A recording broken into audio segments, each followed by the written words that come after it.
Hello दोस्त, मेरा नाम मनीष हुआ। तो ये संसद का वीडियो नंबर 1 है।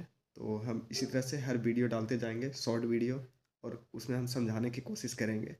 आपको संसद पूरा समझ में आ जाएगा। तो संसद को संविधान के 5वें भाग के अंतर्गत अनुच्छेद 79 से लेकर के 122 तक के इसकी गठन, संरचना, अवधि इत्यादि के ऊपर बात किया गया है। तो सबसे पहले हम बात करेंगे कि संसद के कितने अंग होते हैं। तो संसद के 3 अंग होते हैं। उसी प्रकार से सरकार के भी 3 अंग होते हैं। और संसद के 3 अंग कौन कौन होते हैं? तो राज्यसभा, लोकसभा और राष्ट्रपति। और इसी तरह से सरकार के भी 3 अंग होते हैं, विधायिका, कार्यपालिका और न्यायपालिका। तो हम लोग बात कर रहे हैं इसमें संसद, तो संसद के 3 अंग को हम लोग देखेंगे। तो सबसे पहले संसद की चर्चा किया गया है अनुच्छेद 79 के अंतर्गत, और 80 में किया गया है राज्यसभा, और 81 में किया गया है लोकसभा। तो देखिए, इसका एक ट्रिक है सरल, मतलब स से संसद, र से राज्यसभा और ल से लोकसभा। 79, 80, 81।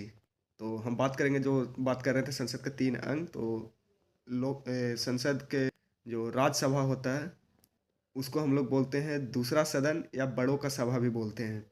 और इसमें इसमें जो भी सदस्य होते हैं वो अप्रत्यक्ष चुनाव के माध्यम से चुने जाते हैं, और इसे उच्च सदन भी बोलते हैं। और जो 80 के अंतर्गत जो लोकसभा की बातें किया गया है, 80 को बोलते हैं हम लोग लोकसभा। तो 80 में जो चर्चा किया गया है लोकसभा का, तो उसमें लोकसभा को हम लोग बोलते हैं निम्न सदन भी बोलते हैं, पहला चैम्बर चैम्बर भी बोलते हैं, और चर्चित सभा भी बोलते हैं। क्योंकि इसमें जो होता है वो हमारे क्षेत्रों से जो निर्वाचन करके हम लोग जो भेजते हैं, तो उसको हम लोग निम्न सदन में भेजते हैं, यानी लोकसभा में भेजते हैं। जैसे आपने देखा होगा कि अभी फिलहाल में 2024 में जो चुनाव हुआ, उस उसके थ्रू जो संसद चुने गए हैं, जो सांसद चुने गए हैं, वो संसद यानी लोकसभा संसद में जाएंगे। तो यहाँ पे हमारा क्वेश्चन ये है कि राष्ट्रपति राष्ट्रपति तो संसद में नहीं बैठता है, और नहीं वह किसी भी सदन का, यानी राज्यसभा या लोकसभा का सदस्य होता है।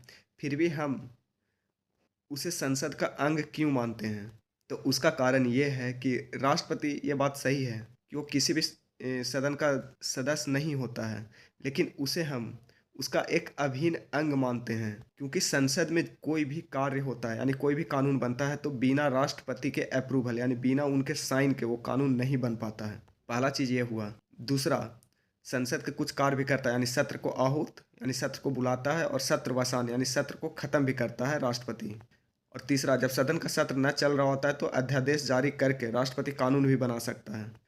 और राष्ट्रपति का एक और कार्य है, वो लोकसभा को विघटित भी कर सकता है। तो इन सभी कारणों से हम उसे संसद का अंग मानते हैं।